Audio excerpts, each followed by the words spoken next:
Hier is die bespreking van die memorandum vir die gedig Die Rekord. Nommer 1.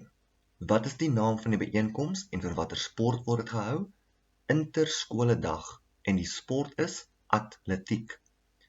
Kyk na die onderstaande items en kies die korrekte antwoord.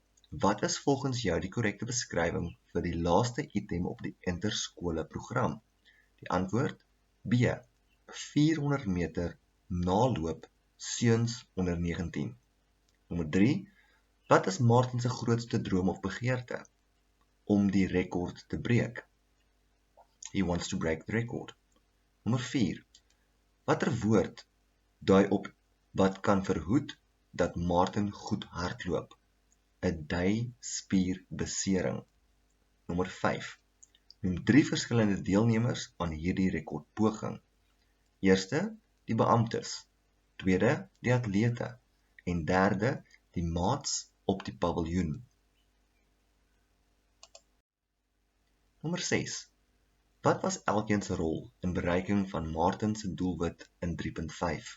Beamptes reguleer, atlete teenstanders, maats op paviljoen motiveer. So beamptes regulate, atlete are the competitors, and maats op paviljoen are there to motivate their friends. Nommer 7. Wat word bedoel met oop oë konsentrasie in strofe 2? Dit beteken hy is wakker. So it tells us that he is wide awake and ready. Nommer 8. Skryf enige 2 voorbeelde van alliterasie uit die gedig neer. Blou blokke, wag, wegspringknal, kop aan kop. Nommer 9. Kyk na die volgende vetgedrukte woorde en gee sinonieme vir hulle.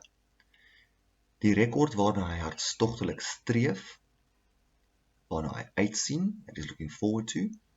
2 atlete kop aan kop, means that hulle is gelyk. Dit beteken hulle is gelyk. Nommer C. Niemand gaan jou klop. Nobody is going to win you. Niemand gaan jou wen. Voor in die pylvlak is die reguitbaan. In other words, the straight line, running to the winning line.